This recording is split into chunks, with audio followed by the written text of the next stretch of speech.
Is this one working? Thank you both for your presentations. In fact, my question is to Diego. Now, I just want to know why do you? I mean, this is something which is purely from the position of somebody who is not a Miller scholar in the way that you are a Miller scholar, or in the way in which others are. Uh, I am not a Miller scholar. So, not as a Miller scholar, this question is comes to my mind uh, about that China concept. I mean, why does Miller choose China as a metaphor? I mean, why exactly does he associate China with the psychological state of wisdom, mystery, etc.? Uh, I mean, he calls China the paradise of the womb. Why is it so? Why China? I mean, has it got anything to do with the mystical East, or is it just a kind of a casual, reference to a space that is, the Orient in some way? The same may be applicable to his references to India as well. But then, in the case of India, he is talking about philosophers like Swami Vivekananda, Ramakrishna, etc.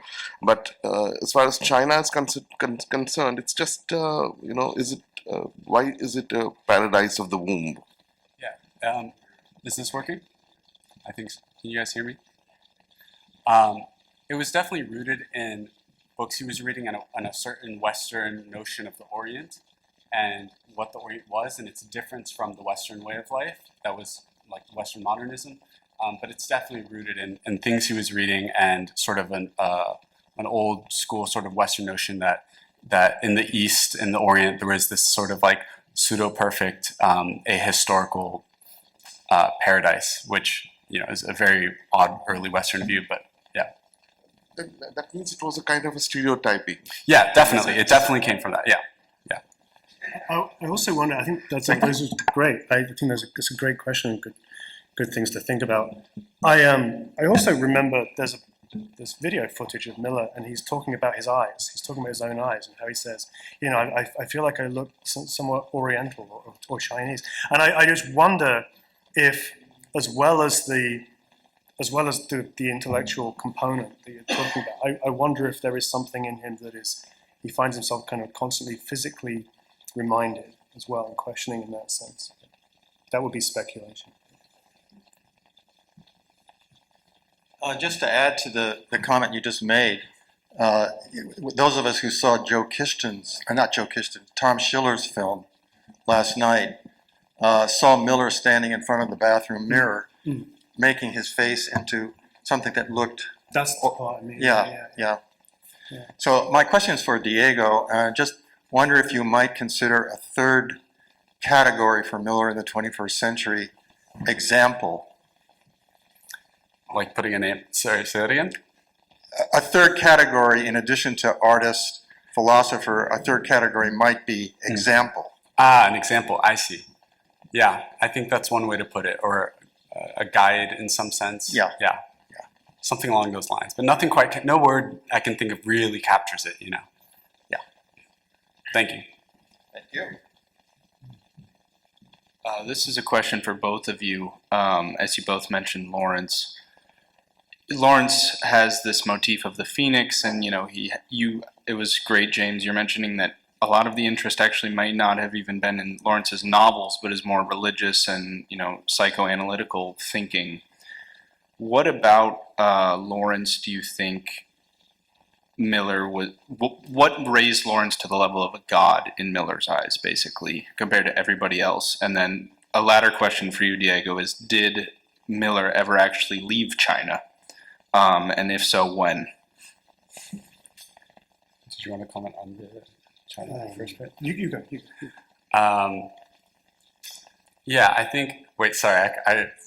First question is: what did they see in? What made Lawrence a god?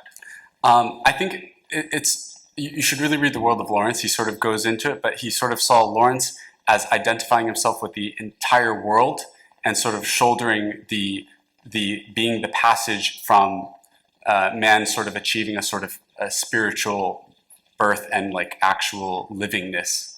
And he saw that Lawrence had that in mind, and that Lawrence thought he would be the sort of passage into that new sort of era of humanity, or something very, very grand.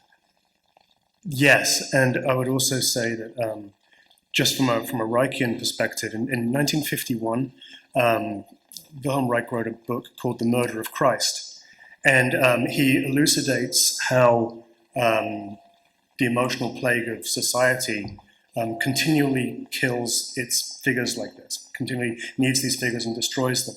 And he includes not just Christ, but Giordano Bruno, Galileo, himself, of course, but also Lawrence. There's a brief line to Lawrence. So he was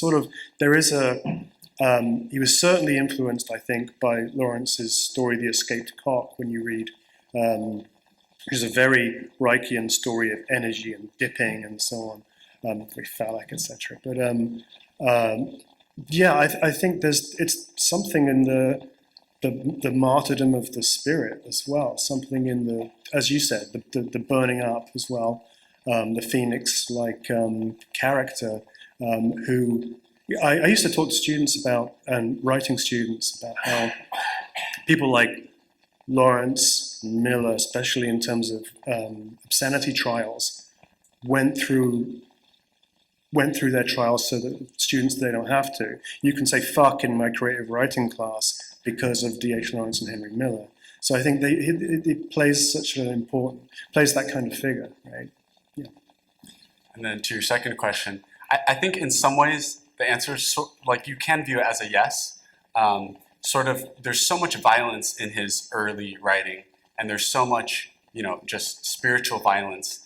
But then you sort of end with The Happy Rock, and there's sort of a one view you could take where, yes, he sort of fights his fight, and where do you end up after that? And I think that the correct answer is yes, as the sort of happy rock who's unaffected by all around him, because he sort of has almost done his job in some way by igniting whatever he sought to ignite. Sweet, thanks.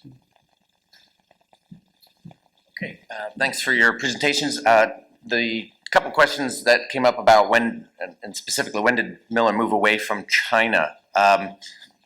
If you ever get a chance to look at the original Lawrence Durrell letters, there is actually a surprising amount in there about China that had been cut from both the first edition of the Lawrence Durrell Miller letters and the second edition.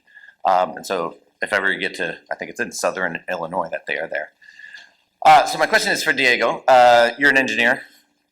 I'm an engineer, or was. One of the great fathers of postmodernism is Ihab Hassan, who I've mentioned to you before. He wrote a book on Miller and Beckett.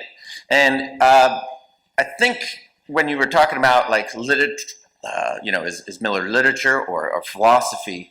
And then even Finn came up with, or was saying is a third category. But what about like this idea of anti-philosophy, which is maybe this, what Hassan was saying in this literature of silence, which you also mentioned something about silence in yours, James. Like Miller will be the person of the 20th century who had nothing to say, right? And so my question is, I guess,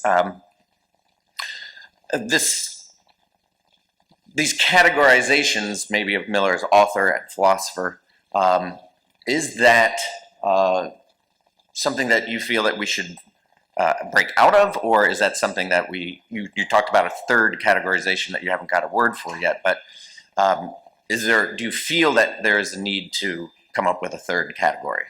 I think anti-philosopher is very textually supported. That's something he sort of says himself. Yeah, I think it'll also be interesting to, as this isn't really an answer to a question, but not just Miller in the 21st century, but in the 22nd century and beyond, where will Miller end up? And I have a partiality towards and a feeling that he could end up in sort of this third category, whatever it may be. But yeah. Okay. One quick addition there. I believe it was Kubo in Japan who when he started the Henry Miller Society of Japan, he said that in his opening speech that we would be talking about Henry Miller for the next 500 years before we really start to understand him. So, interesting. Thank you. Okay.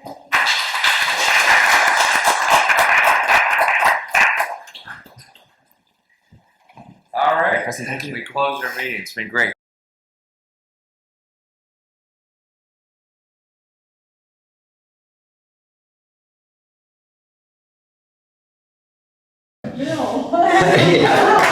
I wanted to let us say thank you all for coming. Bill, every single person has just been amazed at what you have brought together here. I need a bigger team. I should have done it differently. I'm sure you spent many sleepless nights or late, and I've heard from your wife that you were working very late on many nights. And it's great that we have finally been able to get together like this from around the world. And again, everybody is just incredibly thankful for what you've done. So, thank you. Thanks for having us on, all of you.